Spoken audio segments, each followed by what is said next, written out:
This is the Bahamas Tonight, the Northern Edition. I'm Shasheena Rolle. As always, it is so great to have you with us.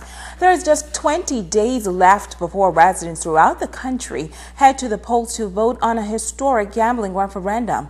While that's 2 weeks away, there are only 2 days left for persons to get registered. Tonight, the Assistant Parliamentary Commissioner gives an overview of the process thus far.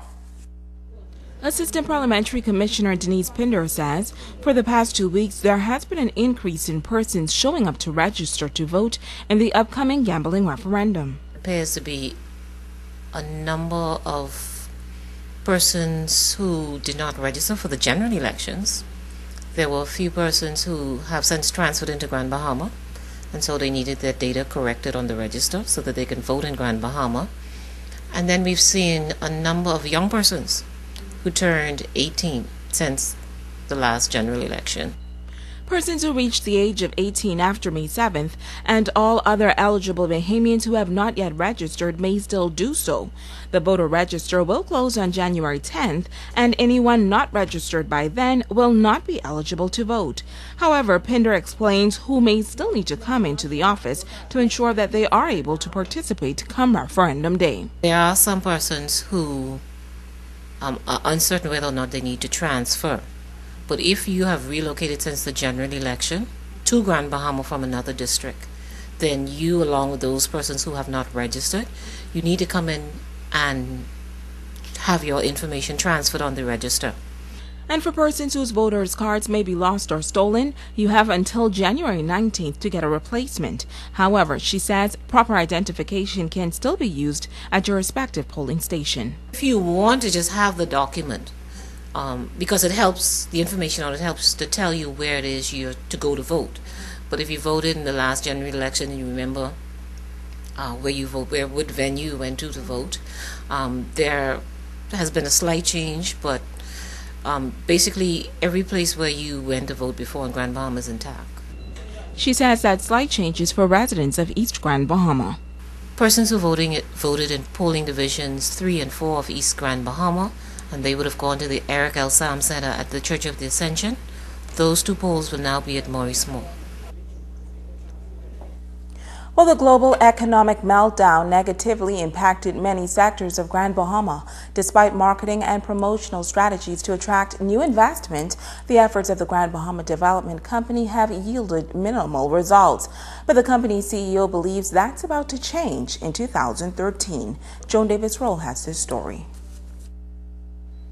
In an exclusive interview with ZNS News, the Chief Executive Officer of the Grand Bahama Development Company, Graham Terode, is predicting new investment opportunities and a rebounding economy are on the horizon for Grand Bahama. This huge opportunity over the next 5 or 10 years to attract retiring baby boomers, second home development and lower density resort development. So that's really going to be the focus of our efforts over the next few years.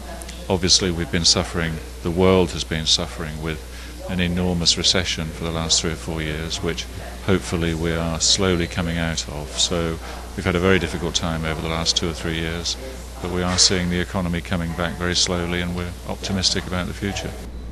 The development company chief says while some commercial projects and residential homes continue to go up, the island's construction industry has contracted significantly over the years, while other sectors have expanded. The construction industry, particularly in Grand Bahama and Freeport, has clearly suffered very badly over the last few years. People have not been investing, but we do have a high quality construction industry on the island, as you can see with the building here that's been designed by a local architect and built by a local contractor. So we clearly have the capability and the skills here to be able to develop the sort of product that we need. Terode states that the development company, along with the government and the Grand Bahama Port Authority, have formed a united front when it comes to Grand Bahama. Grand Bahama, he says, was meant to be grand, and East Grand Bahama could be the area to watch. I think we have the beauty of Grand Bahama and the design and layout of the island is that we can have industrial and commercial operations and residential and tourism operations that don't negatively impact on each other. So we can continue to develop the industrial base of the island, which is very important from an employment point of view. But from the residential and tourism part of the development, which is more focused on towards the eastern end of the island and around the canal system, there's huge opportunity over the next 5 or 10 years to attract retiring baby boomers, second home development, and lower density resort development. So that's really going to be the focus of our efforts over the next few years. We're actively doing business development and going out into the world, trying to bring in foreign direct investment as well, and obviously working very closely with the government as well in all of those endeavours. Joan Davis Rolle, ZNS Network News. The government is reportedly conducting its due diligence on the Kylan International Group, the foreign investor seeking to develop a mega project here on Grand Bahama. Tonight, Sabrina Brown tells us the details of this mega development earmarked for East Grand Bahama. Former cabinet minister in the Free National Movement administration, Kenneth Russell, is clearing the air on the apparent confusion surrounding the proposed Blackwood Point project and its developers. This group has never met the former Prime Minister. They never had a meeting. The former Prime Minister was not interested in meeting these people. And all of the project that they said was these people was not the same people. Russell, who was instrumental in helping to move the project forward, says as the Kylan International Group awaits approval from the government, he is satisfied that the funding for the multi-billion-dollar investment is in place. The massive project will consist of 5- and 6-star facilities and will provide thousands of jobs. He says training is a top priority. We are developing the training programs that we'll be putting in place. We'll be working on programs with BTVI, with College of Bahamas, and if need be, colleges abroad and training schools abroad. But at the end of the day, when we open within 3 years after we start construction, we expect to open with fully functioning, with everybody being in place and knowing what their jobs are. According to Russell, the spin-off opportunities will also be great. He says the Kylan Group plans to create linkages with authentic Bahamian companies on other islands as well. We have intentions to form some kind of relationship with a certain group in Abaco.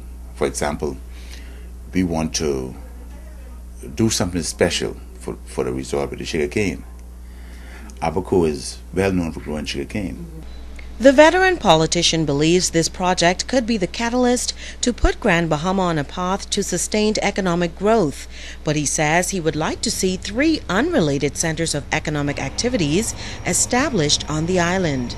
If something happens in the east, Freeport and West End is still here. If something happened in the west, Freeport and East is still here. If something happened in Freeport, as it's happening now, the East and West End would be there. And between the 3 of these, I believe that Grand Bahama would be fully employed for 30, 40 years to come. Sabrina Brown, ZNS Network News. Thanks, Sabrina. A small business development seminar is underway in Freeport. It is designed to maximize profits for local entrepreneurs. A number of business operators have signed up for the educational seminar that is becoming an annual event.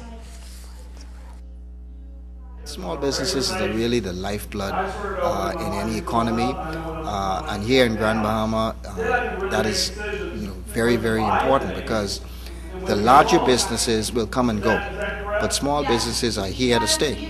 So because they are the lifeblood, because they are the ones that will continue the economy, we must do all that is possible to help them. We must do all that is possible to nurture them, for them to grow and to keep them together. So we are very pleased that St. Bonaventure has been able to come again for this 3rd year, and they are doing hands-on assistance and hands-on advice for the businesses here in Grand Bahama.